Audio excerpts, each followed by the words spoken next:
Ini adalah serangan balik dan ancaman Crazy Blade Emperor terhadap mobil hantu. Tapi Qin Yichen sangat terkejut sehingga dia pergi ke alam semesta kuno untuk sebuah perjalanan. Bagaimana untuk pergi? Apakah Anda pergi dengan roh kaisar? Atau apa? Siji juga berkata bahwa suatu hari, Kaisar Pedang Gila akan ditemukan. Dia akan dimurnikan menjadi tangga batu, dan dia akan diinjak-injak selamanya. Semua ini membuat Qin Yichen curiga. Senior, apa kamu masih hidup? Tanda seru. Kaisar Crazy Saber masih tampak begitu sombong, bahkan tidak senang dengan penampilan Qin Yichen yang cerewet. Jika tidak, anak Anda juga melihatnya. Kaisarlah yang menebas Siji, dan bukan kaisar yang dibunuh oleh Siji. Beberapa kata ini membuat Qin Yichen bergemuruh. Luar biasa. Kaisar Pedang Gila sebenarnya masih hidup. Yang tersisa di sini adalah pedang kaisar. Pedang kaisar yang digunakan untuk menekan kekuatan Siji. Dan Kaisar Pedang Gila masih hidup. Kaisar Pedang Gila yang telah bersaing dengan Xuan Yuan Daojian, pernah membunuh Raja Dewa dengan Kaisar Hao Tian, dan menekan kekuatan Dewa Kuno Siji. Kaisar Pedang Gila yang telah menyaksikan bencana itu masih hidup. Senior, kamu di mana? Inilah yang paling ingin diketahui Qin Yichen. Tetapi pedang Kaisar Pedang Gila telah menjadi pedangnya Qin Yichen, dan suara ilahi Kaisar Pisau Gila secara bertahap menghilang. Saat pedang anakmu menjadi pedang kaisar, kupikir kita akan bertemu. Suara Dewa Kaisar Pedang Gila menghilang, dan dunia rahasia yang dipadatkan oleh cahaya pedang tak terbatas perlahan-lahan runtuh. Hanya Putri Wenxing yang tercengang, dan butuh waktu lama untuk pulih dari keterkejutannya. Tetapi segera, Putri Wenxing menyadari bahwa itu salah lagi. Bukankah Mumu mendapatkan warisan dari Kaisar Pedang Gila?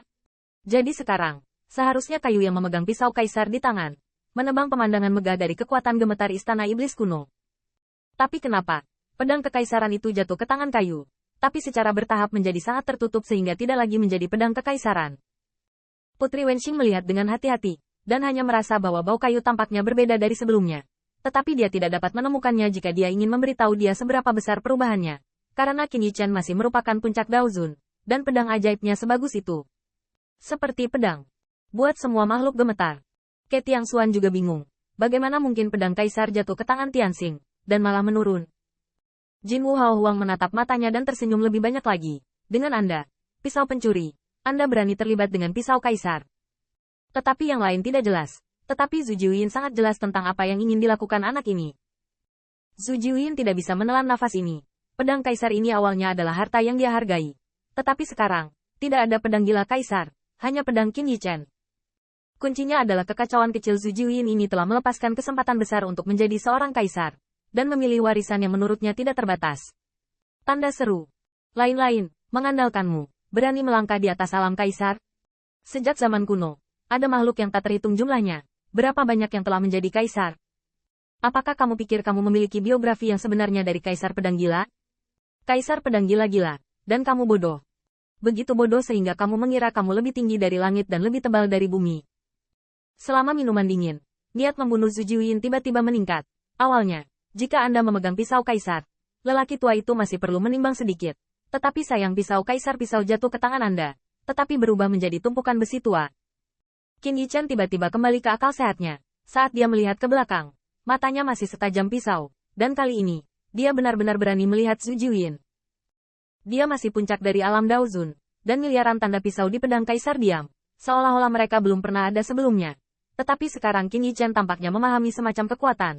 Setidaknya lapisan kabut itu, dia secara pribadi telah memotongnya. Pernah. Tapi Zhu Jiuyin benar. 12 penyihir leluhur sudah kuat dan kuat.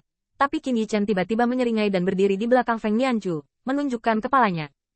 Ada semacam, kamu memukulku. Masih ada ejekan provokatif yang membuat vitalitas dan darah Zhu Jiuyin melonjak. Pisau pencuri kecil. Ada sejenisnya. Kamu berdiri di depan orang tua itu dan katakan satu hal lagi. Saya tidak. Putri Wenxing belum pulih. Dia ditarik ke lengan bajunya oleh Feng Nianchu. Ketika Kaisar Pedang Gila ada di sana, Zhu Jiuyin takut untuk menyakiti mereka. Dan itu sama ketika pedang Kaisar Pedang Gila tidak ada di sana. Adegan ini bisa dikatakan membuat lilin 9 Yin Qiqiao berasap. Jika bukan karena kelompok hewan murahan ini berani memprovokasi dia. Pisau ada di tanganku. Dua orang tua, ayo pergi. Qin Yichen menepuk bahu Feng Nianchu dan memberi isyarat bahwa pisaunya sudah siap dan dia bisa pergi. Ketika semua monster besar melihat pemandangan ini, mereka semua marah, dan kekuatan iblis melonjak. Tetapi Qin Yichen tiba-tiba melihat ke belakang. Bilahnya menunjuk ke monster besar, dan cahaya bilahnya sangat tinggi sehingga mereka tidak berani mendekat. Bahkan Jin Krao Hao Huang tidak bisa menahan rasa gelisah di tenggorokannya. Ternyata setelah pedang kekaisaran ini jatuh ke tangan pedang pencuri ini, itu bukan lagi pedang kekaisaran, dan bahkan bisa dianggap sebagai prajurit Tao setingkat Taoisme. Prajurit Tao semacam ini, Jin Wuhaohuang sama sekali tidak menyukainya. Tetapi mengapa? Ketika dia diarahkan oleh bilahnya, dia merasa ngeri. Bahkan Zhu Jiuyin bisa menyaksikan Qin Yichen berdiri di samping dua tetua umat manusia dan pergi dengan pedang ajaib di tangannya. Wajah Zhu Jiuyin suram seperti tinta, dan dia dibawa pergi oleh kaisar pedang di depannya, atau dibawa pergi oleh semut yang tidak bisa berdiri di depannya untuk sesaat. Seberapa marah ini? Namun, pada saat ini, dia melihat mata Zhu Jiuyin yang membuat waktu mundur tiba-tiba, dan sudut mulutnya mencibir. Orang tua itu tidak mau repot-repot membunuhmu dan hewan murahan lainnya, tapi seseorang dengan senang hati mengambil kepalamu. Qin Yichen mengguncang seluruh tubuhnya, tidak sulit baginya untuk membayangkan siapa yang dibicarakan Zhu Jiuyin. Mungkinkah anjing elang di istana surga sedang mengejarmu? Tanda seru. Sama seperti dugaan Qin Yichen, sekelompok dewa dan bayangan berdiri dengan bangga di tepi benua yang tandus dan rusak ini. Dan di samping Raja Starchacher, ada 3 sayap menyebar. Sosok ganas dengan campuran dewa dan iblis. Terutama yang berkepala, dengan wajah menyeramkan dan mata yang kejam, persis seperti 3 raksa jahat. Hanya pada saat ini, ketiga raksa jahat merasa bahwa langit dan bumi dipenuhi dengan kekuatan tak terbatas, dan sepertinya mengusir mereka dan menghancurkan mereka. Kita, seharusnya tidak masuk ke tempat ini. Suara evil raksasa serak dan suram.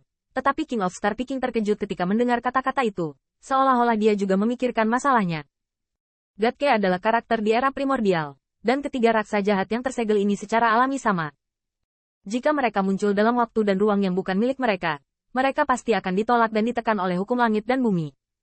Tapi King of Star Reaching masih penuh dengan kejutan dan kesalahan. Kalian harus tahu kalau kekuatan ketiga raksa jahat ini bisa jauh lebih kuat dari Shen Kui. Zhou Yuan secara alami jauh lebih unggul dari Shen Kui. Khusus untuk iblis yang dipimpin raksasa, Star Reaching King merasa bahwa jika kedua belah pihak belum memadatkan kontrak surgawi, dia mungkin tidak dapat menahan sisi lain. Dengan umur panjang mereka, jika mereka tidak jatuh di tengah jalan, itu akan cukup untuk hidup di era naga sejati dan berapa banyak kaisar Cao Tian yang akan menggantikan. Tapi hukum langit dan bumi di sini, tempat apa ini?